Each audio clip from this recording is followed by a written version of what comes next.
tidak bisa kita lakukan operasi, ya. Tidak bisa kita lakukan operasi matematika. Jadi tidak ada tambah, tidak ada bagi, tidak ada kali, tidak ada kurang.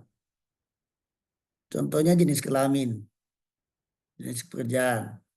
Jadi kalau jenis kelamin nggak mungkin ditambah ya. Jenis kelamin laki-laki tambah perempuan nggak mungkin ya. Oke, dan itu setara. Petani tambah pedagang itu nggak mungkin ditambah, nggak mungkin juga dikali. Oke. Yang kedua data ordinal. Nah, data ordinal itu adalah data yang kita peroleh dengan cara kategorisasi atau klasifikasi. Akan tetapi data tersebut tidak ada hubungan satu sama lain. Ciri khasnya sama, tidak setara juga. Ya. Kalau tadi tidak apa itu setara, ya. Kalau ini tidak setara dan sama-sama tidak bisa dilakukan operasi matematika. Contohnya kepuasan kerja, motivasi, minat, ya itu adalah bentuk data ordinal. Nah, baik nominal maupun ordinal itu adalah data kualitatif. Ya, ini adalah data kualitatif.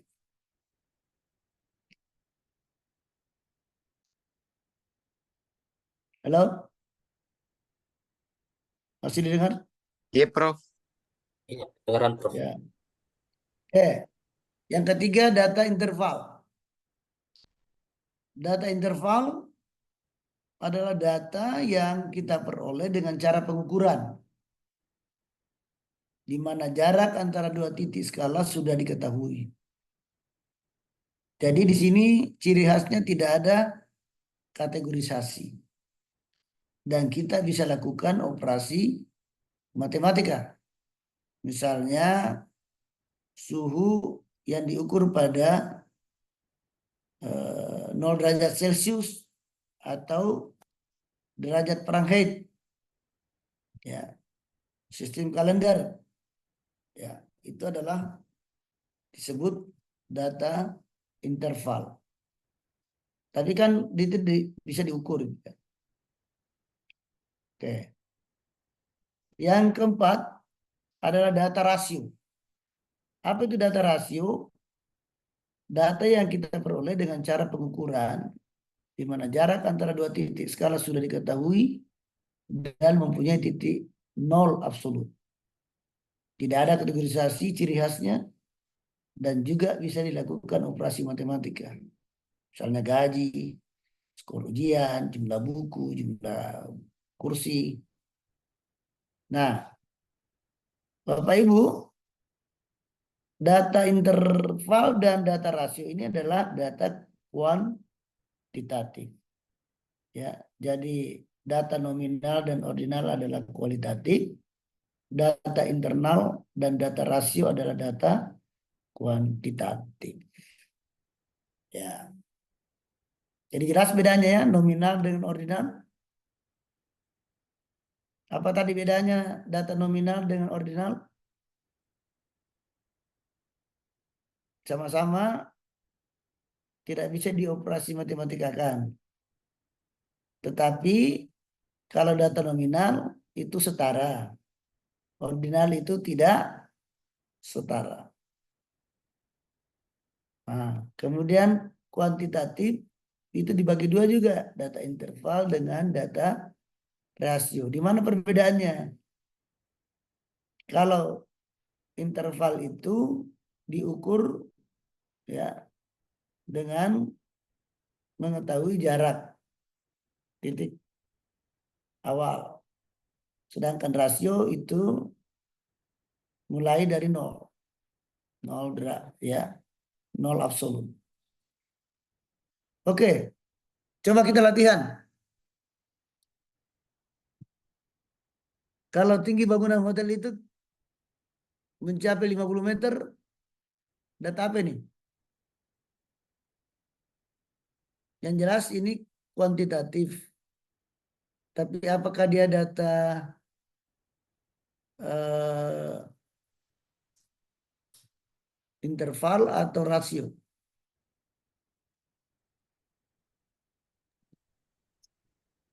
Mungkin rasio, Prof. Rasio. Yang jelas dia data diukur kan dia? Iya, betul. Diukur tuh? Iya, Prof. Diukur. Diukur. Diukur. Berarti data kontinu namanya, ya. Data kontinu dan yang jelas data kontinu lah. Banyaknya kendaraan roda 2 yang melewati persimpangan jalan Agus Salim. Kira-kira apa itu? Ini juga kuantitatif, tapi dia dihitung. Data apa namanya itu? Data Diskret. diskrit, ya. Data diskrit atau data rasio. Ya. Oke, penilaian seorang guru terhadap siswa-siswanya.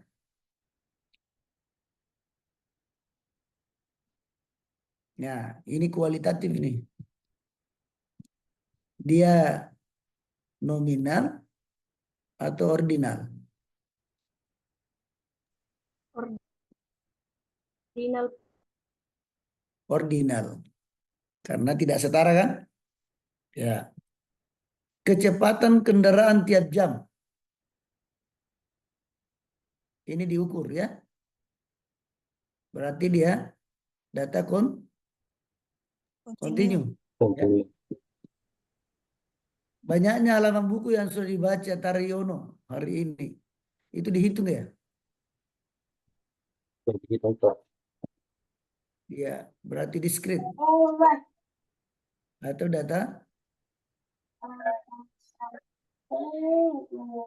rasio. Atau no.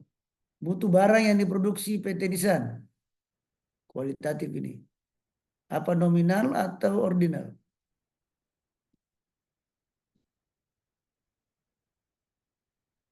Ordinal kan?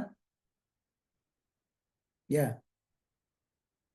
Banyaknya mahasiswa mengikuti mata kuliah statistik. Ini dihitung kan? Berarti data diskrit. Jumlah kecelakaan lalu lintas pada tahun 2012 menurun drastis. Itu apa itu? Data apa itu? Data diskret, Prof. Kalau dihitung. Ya, data apa? Diskret, Prof. Data diskrit. Dihitung ya. Terus luas tanah Wulandari 150 meter bujur sangkar. Data apa dia?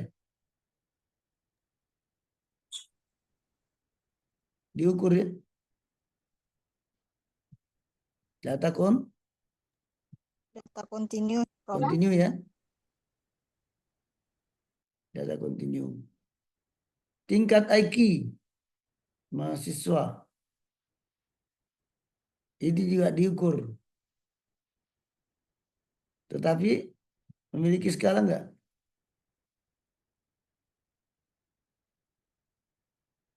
Ya, coba kita lihat. Jawab.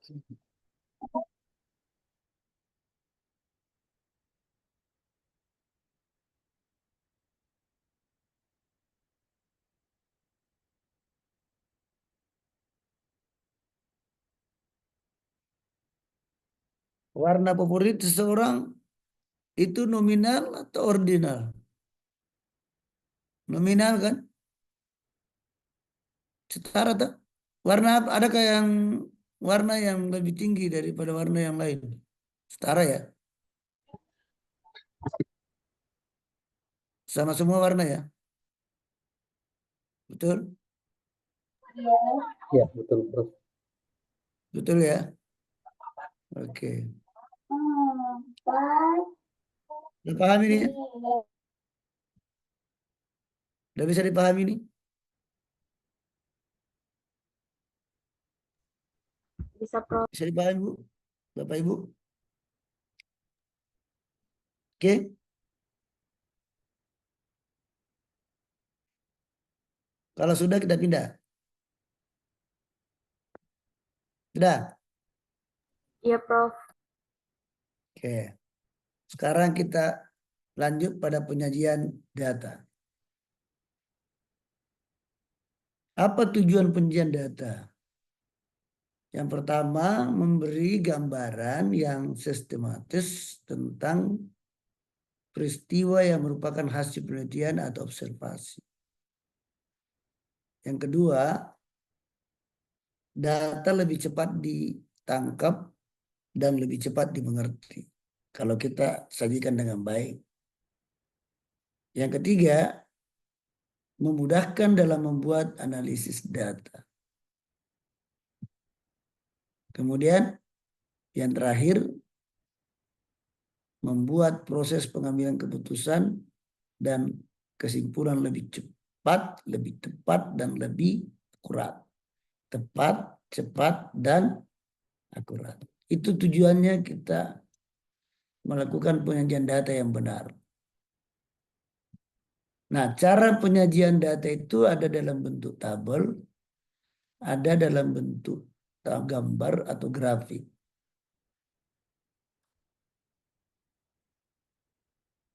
Nah, kita lihat dalam bentuk tabel dulu.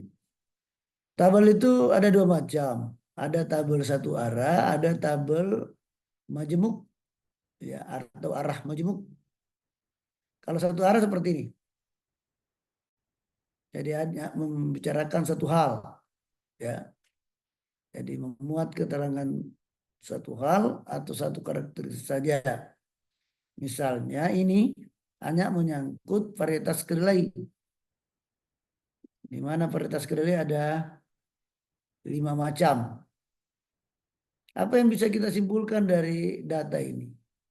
Data ini menunjukkan bahwa varietas kedelai Orba itu paling produktif, ya, paling banyak hasilnya.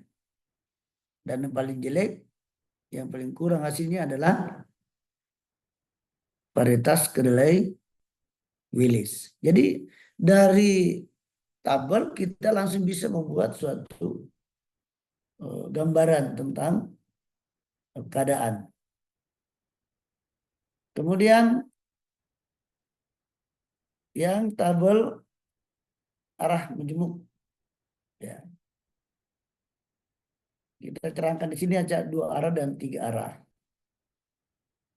Nah, kalau yang 2 arah itu seperti ini. Di samping varietas juga menunjukkan daerahnya. Jadi ada 2 daerah dan kelihatannya baik di Tangkiling maupun di Kalampangan selalu varietas Orba yang paling produktif. Dan paling tidak produktif selalu daerah Wilis. Jadi baik yang di Kalampangan maupun di Tangkiling. Ya. Jadi ini 2 arah. Nah kalau 3, ya 3 arah, maka kita lihat seperti ini. Jadi di samping varietasnya, daerahnya, jenis tanahnya juga. Ya. Jadi apa kesimpulan kita melihat dari tabel ini? Bahwa semua jenis, ya, baik di Tangkili maupun di Kalampangan, baik di tanah gambut maupun tanah berpasir, selalu varietas kedelai Orba yang paling unggul. Tapi Wilis juga dapat kita kategorikan selalu yang paling rendah. Ya. Nah, kita lihat dari situ. Nah, itulah ya penampilan tabel statistik. Sedangkan gambar itu ada bentuk garis, ya, grafik garis, ada grafik batangan, ada grafik lingkar, ada grafik gambar, ada grafik atau diagram pencar. Nah, contohnya ini. Ini biasanya disebut grafik batangan. Kalau yang begini garis, yang begini lingkaran itu pakai pi, ya, grafik lingkaran. Nah, kalau ini terjadi interaktif antara dua variabel. Ya. Nah, kalau gambar, ya digambar seperti ini. Oke, berikut. Nah, kita sekarang bagaimana membuat distribusi frekuensi. Distribusi frekuensi itu kita harus membuatnya dengan menggunakan langkah-langkah sebagai berikut. Ya. Distribusi itu adalah bentuk pengelompokan data untuk menggambarkan distribusi data. Jadi kita tahu frekuensinya, data ini sampai di sini sekian frekuensinya. Nah, dapat dinyatakan dalam bentuk tabel distribusi frekuensi, bisa juga dalam bentuk histogram, ya, frekuensi. Nah, prosedurnya ini ada beberapa langkah, 3 langkah ya. Pertama, menentukan banyaknya kelas. Ya. Kemudian yang kedua, menentukan lebar kelas. Kemudian yang ketiga, menghitung frekuensi untuk setiap kelas. Nah, apa itu banyaknya kelas? Maksudnya itu kelas kelompok, ya, kelompok data. Ya, kalau lebar kelas itu jaraknya. Jadi misalnya kelompok data antara 40 sampai 45, kemudian 46 sampai 50, 51 sampai 55, kemudian 56 sampai 60 dan seterusnya. Nah, kelompok itu yang disebut dengan kelas. Lebar kelas ya itu misalnya dari 45 sampai 50, 46 sampai 50. Itu adalah namanya lebar.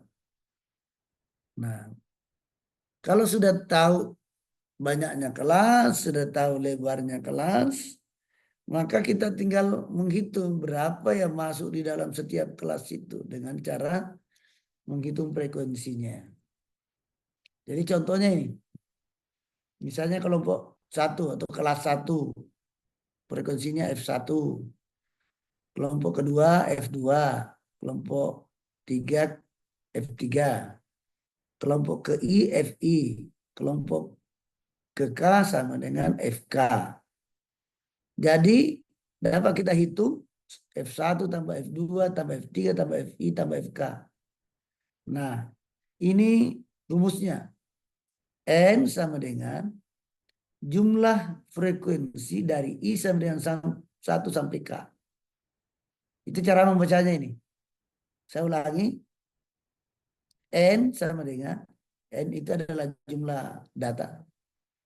N sama dengan jumlah frekuensi setiap kelas. Ya, mulai dari I sama dengan 1 sampai K.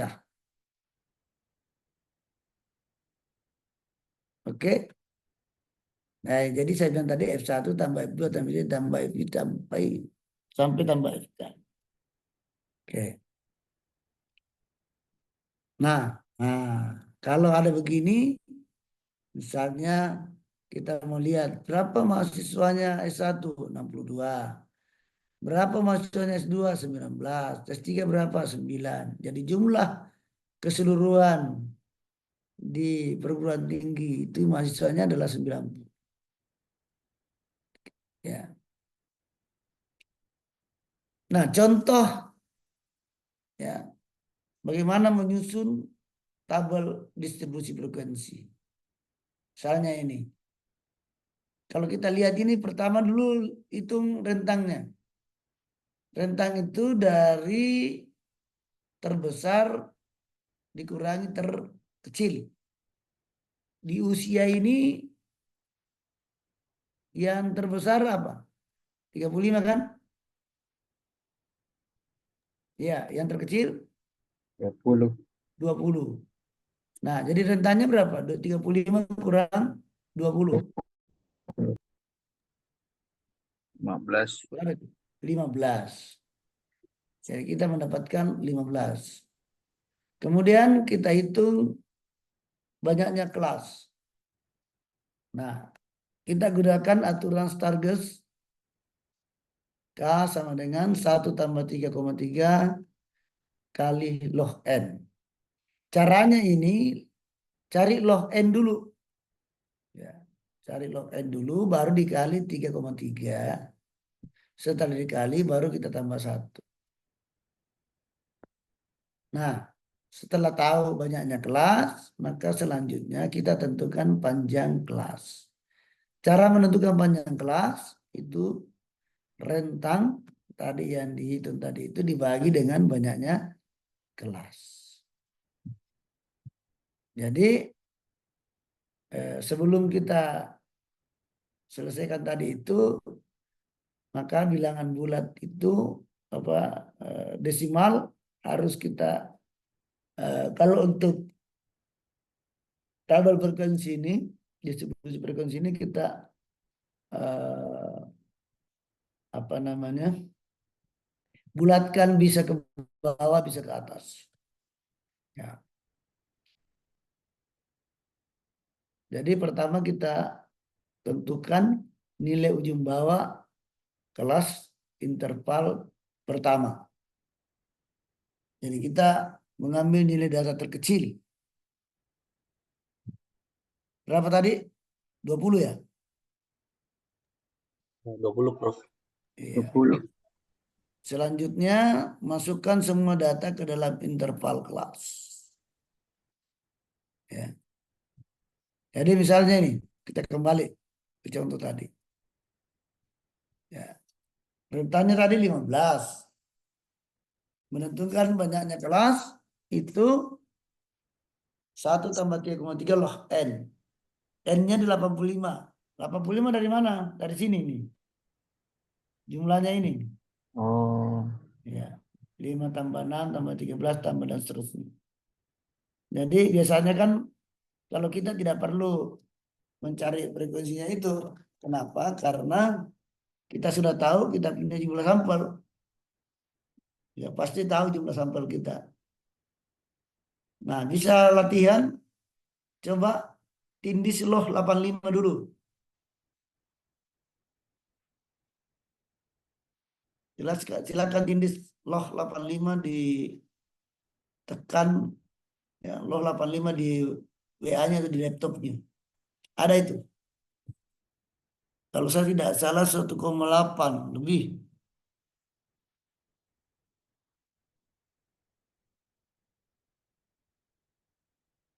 Berapa kira-kira itu?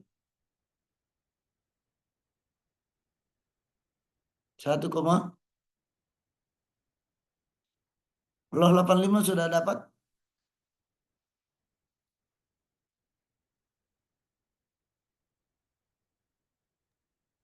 Iya, 1,9, Prof. 1,9. Bagus. Kali 3,3.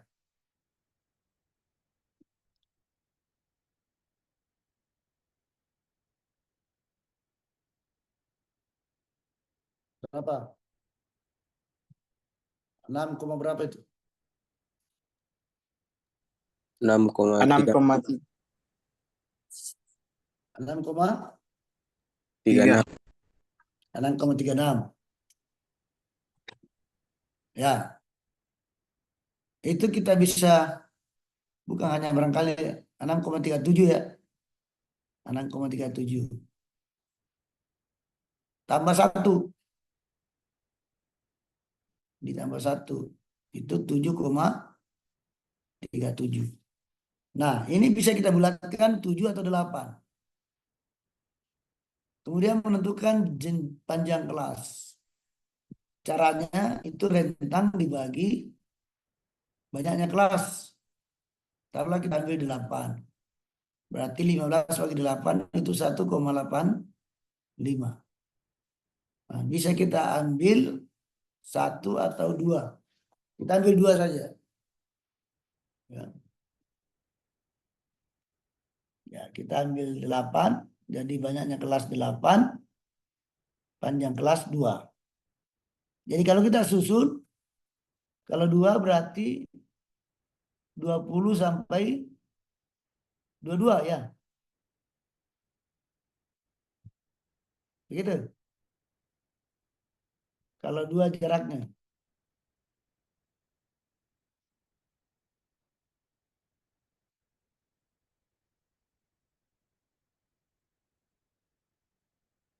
Ya. Tapi kalau kita ambil 17 saja. Maka itu 20 sampai 22 itu ada 24.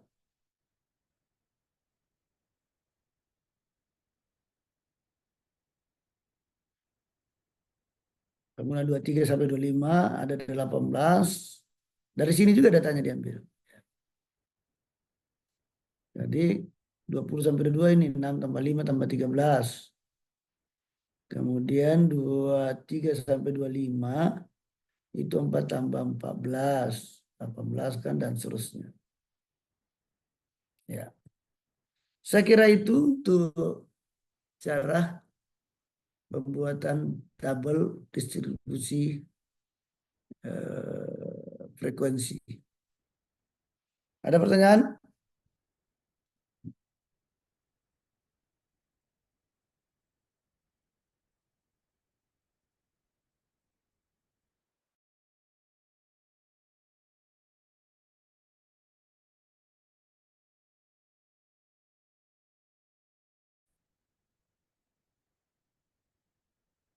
Jadi kita minggu depan kita mulai menghitung-hitung ya rata-rata modus ya, menghitung titik tengah, median ya. Ya. Nah, tugasnya buat grup untuk ini ya. Siapa ketua tingkat? Andin ya. Silakan buat grup, kemudian di situ diupload tugasnya. Tugas pertamanya cari data, silakan bisa disalin saja punya orang, bisa juga mengambil data. Yang anggotanya kira-kira 8 atau 60-an lah, 60, cukup 60. Ya. Kemudian buat distribusi frekuensinya. Buat tabel distribusi frekuensi. Ya. Oke, paham itu tugasnya, Pak Kurniawan? Eh, ya, Prof. Ini 60 data yang mau dicari bebas Ya, ya, Prof? Data apa ya, saja? bisa ambil data yang sudah punya orang. Oh iya. Misalnya data deskripsi, ada data tesis. Tapi kalau di S2 kayaknya jarang tuh yang kuantitatif.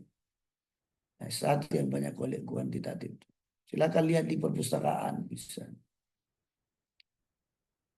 Jadi itu tugas pertamanya, karena itu nanti ada lanjutannya kalau sudah menyusun. Jadi pertama Bapak mencari rentangnya, kemudian cari banyaknya kelas, baru cari apa jarak, ya, besarnya kelas. Oke, persis tugasnya dengan yang apa namanya ini yang kelas B kemarin. Kelas B juga sudah saya kasih tugas ini.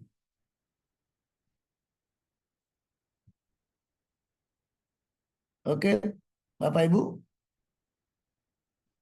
Bu Nurul,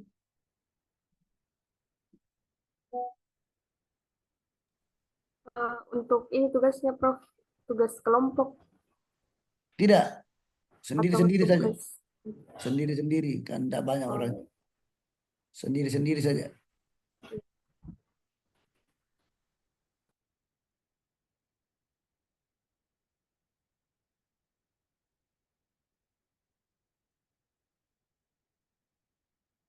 Ada lagi? Ada pertanyaan tentang materi tadi? Atau tentang tugas yang mau dikerja?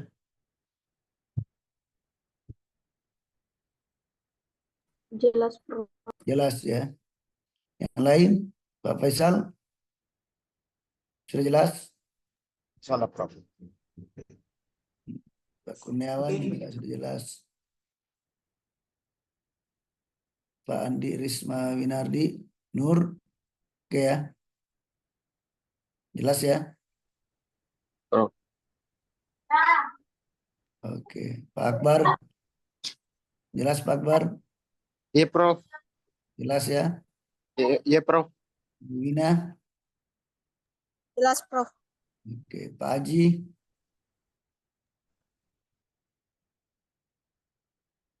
Oke, kalau sudah jelas saya kira cukup dulu, pelan-pelan dulu.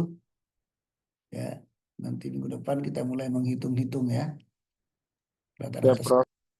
Ya. Oke. Ya, makasih semua atas perhatiannya. Ya, Ibu kurangnya mohon maaf. Assalamualaikum warahmatullahi wabarakatuh dan mohon saya pamit. Waalaikumsalam, Prof. Waalaikumsalam warahmatullahi wabarakatuh. Waalaikumsalam warahmatullahi wabarakatuh. Terima kasih, Prof. Ya, Terima kasih, Prof. ya, ya, sama-sama.